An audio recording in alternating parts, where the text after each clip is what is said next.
Ethan was a bright, energetic 10-year-old boy who excelled in his studies. He was popular at school, with many friends who admired his quick thinking and cheerful nature. But when the final bell rang and Ethan walked home, a different reality awaited him, one marked by silence and solitude. His father, a senior executive at a large corporation, often came home late, consumed by meetings and deadlines. His mother was a dedicated doctor whose shifts at the hospital left little time for anything else. Though they loved Ethan deeply, their demanding careers kept them away for most of the day. Each afternoon, Ethan would unlock the door to an empty house, his backpack still heavy on his shoulders, and quietly set his things down. He'd finish his homework at the kitchen table, the ticking clock and humming refrigerator his only companions. As the sun dipped behind the horizon, he would sit by the window waiting, hoping to hear his parents' keys in the door. One evening, after another lonely day, Ethan looked up at his mother during dinner and said softly, "Mom, I don't like being alone. No one is here to play with me." His mother paused, then gently stroked his hair. "We know, sweetheart. But we work so we can give you everything you need. Your school, your toys, your future." Ethan nodded slowly. He understood, at least he thought he did. But understanding didn't take away the ache of loneliness. A few days later, his mother offered a suggestion.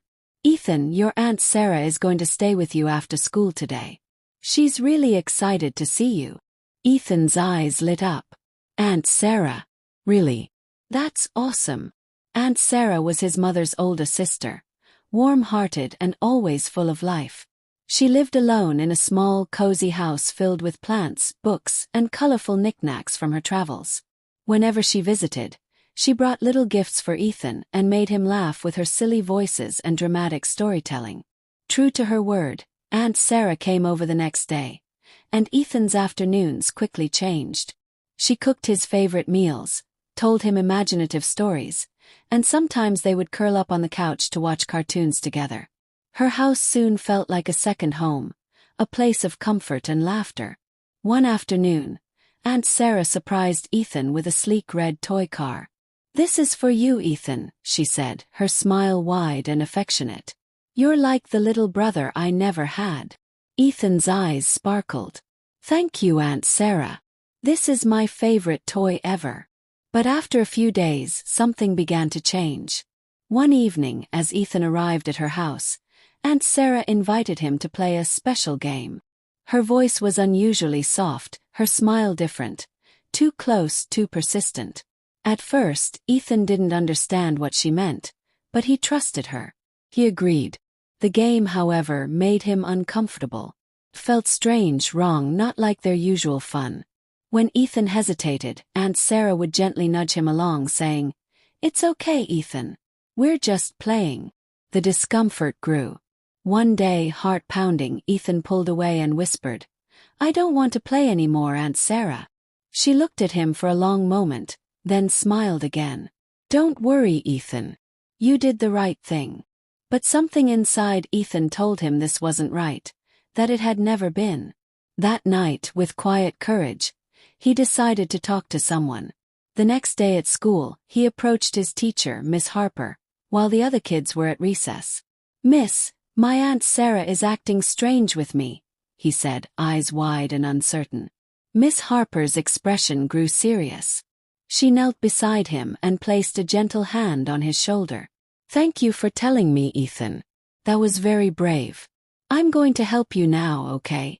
She immediately contacted the school counselor, and soon after, Ethan's parents were called in. They were shocked and heartbroken but wasted no time. The police were informed, and an investigation began. Aunt Sarah was no longer allowed near Ethan. That night, his parents held him close.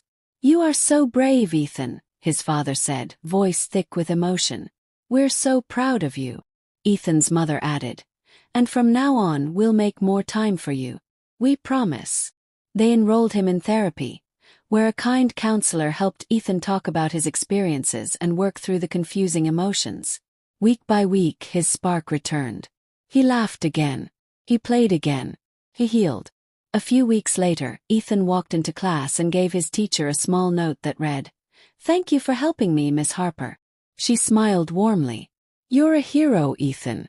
You did something very hard and that makes you incredibly strong. You've helped others too, because now, someone else might speak up like you did." And from that day forward, Ethan carried with him a lesson that would never fade.